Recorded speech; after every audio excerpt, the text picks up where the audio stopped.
Story time. This video about why I have not worked for 5 years.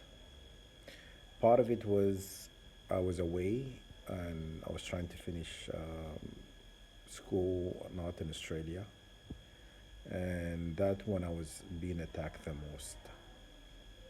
Then after graduation, I wasn't really aggressively looking for a job, and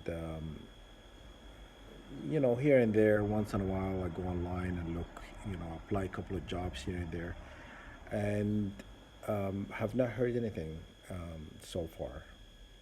And I've noticed a lot of obstacles, like this cloud of negativity, Not I'm being a negative person, but I just feel like maybe the cursing and the witchcraft and stuff. Or maybe people who has so much wealth and power to make sure you never get a job anywhere you go. So I've reached a conclusion. It's like, so I'm currently in Doha, Qatar, and this is the other place that I really love apart from Australia. I really did love Australia, but when they make it hard for you to stay, you kind of uh, drift away. You go where you feel comfortable, when you're more welcome. I felt toward the end I was not welcome being in Australia. So I just said, packed up my shit and I left. I still have a few things that stored at a friend of mine in Australia, but that I need to collect. So I'm trying out Doha, Qatar, because I really love Doha, and Qatar in general. And so this time I put a serious effort, and I asked my sister to come with me to Doha to support me, to endorse me, kind of thing. And because I needed somewhat of a push, because I physically look okay, but sometimes I'm not really feeling that hot to go to put the real serious effort into finding a job. So I needed someone who would help me, someone that I like very much, which is my sister. Well, I like my some of my well, I like my I like all my brothers and sisters and my mom and or everybody, but you always have favorites, and this sister is one of my favorite, apart from my brother Dia, and I like the rest of them, but they just I have a soft spot for my brother Dia and my sister Bibo, and so I asked her to come and support me in a journey and finding a job and finally getting on with my life. And I was advised maybe I need to keep my mind open in terms of where I want to work and look for every single possibilities.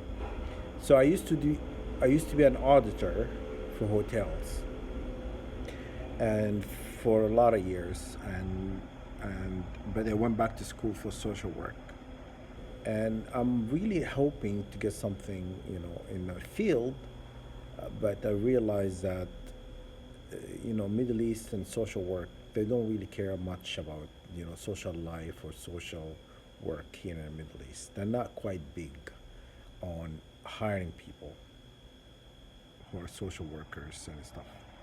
Um, so, and they not just here, everywhere in the Middle East, they have no respect or whatnot for mentally ill people, people who need special needs, or um, and stuff like that. So they tend to look down on a person who has a problem or whatnot, and that's a culture, which is sad. And some, they would, they're not. I'm not saying everybody's like that, but the majority, you know, and stuff like that. They, and that's why not a lot of money being put in place to help those who special needs and whatnot. even though they have agencies here and they have NGO and all of that. But I just feel like there's more resources need to be put in and stuff. So I'm deviating away from what I'm talking about. Anyhow, the job, back to the job. I applied, I knocked on every single door while I'm in Doha. My sister traveled back to London tonight, and I leave next Sunday. And I often had this mental or belief system where I believe I have to try till the end, till the fat lady sing. And for some reason, my mind started to kind of get myself ready to go back home. I'm gonna go fly back to Sudan on Sunday, and and the first time ever where I feel like I'm ready to go today. So if I could not pay for a flight changes, I would have changed my flight to go back today because I just felt there's a lot of opposition and a lot of obstacles happening or going on my way.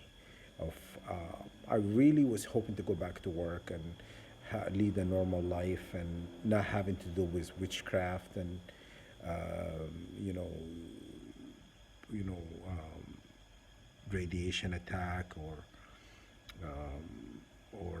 heavy metal attack or whatever they do while I'm sleeping. I was hoping to have a closure and move on.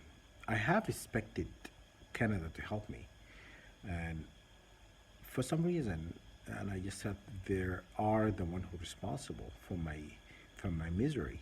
So the least they could do is to help me.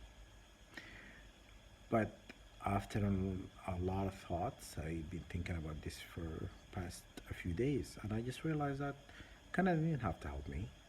They can't help themselves. How could they help somebody they can't help? They can't help themselves. I just feel Canada.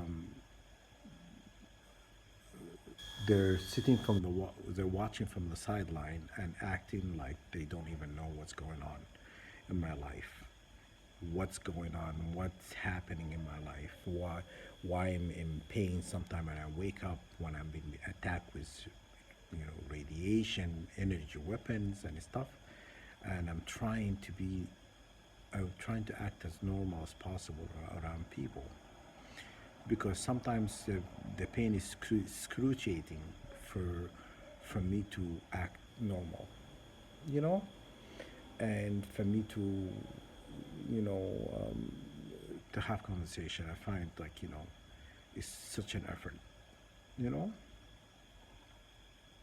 So I'm not really. I realized today that Canada don't have to help me. They put you in they put you in harm's way. Why would I expect someone who put you in harm's way to help you? Doesn't make sense to me. So if somebody's pushing you to get hurt, they think they're gonna go batting for you? I don't think they would. They're enjoying this. Whoever is getting paid to for my misery, they're gonna enjoy walking into hell, and that's how I believe. I believe cause and effect. God put in cause and effect in one of the universal laws for a reason. You do something to someone, something happens to you. So I don't expect Canada to help me. So I'm relieving any expectation from Canada to help me. God is gonna help me. Support from the divine, Almighty God is gonna come. I'm gonna go back to Sudan, and I'll actually enjoy. Honestly, it's weird as it sounds. I haven't really grown in Sudan, and I don't know the culture very much, and I don't know. But I really, when I went last year, I stayed there for a year. I've really grown to love it, and I just love the chats and the laughs we have. People don't have a lot of money, but they seem very content. They always joking about their situation, and I find it very cute and funny. When someone is broke as shit and they're joking about it, it's just hilarious. Yeah, you know what I mean. So this is what I want to vent off and talk about. Canada, you are free. I'm relieving you, and I have no expectation of you, because if I expected anything from you, if I'm in the ocean and I expected a raft to come along and it has Canada flag on it, I would have been drowned by now. So you are free. Anyhow, this is I'm just ranting, I'm just wanted to get a point across. Canada, you have done me wrong, and you allowed the enemy to do such a evil shit to me. You know. So I expect nothing from you. I just don't want you to feel like obligated or feel sorry or feel like if you come, badding for me, I would say, oh my God, you guys really treated me like a human being that should be treated. But that's not gonna happen. So I expect nothing, you get nothing. So I'm expecting nothing from you. I'm asking the divine and the creator of the universe and all things to support me. And he will, because you're not gonna. Sad story.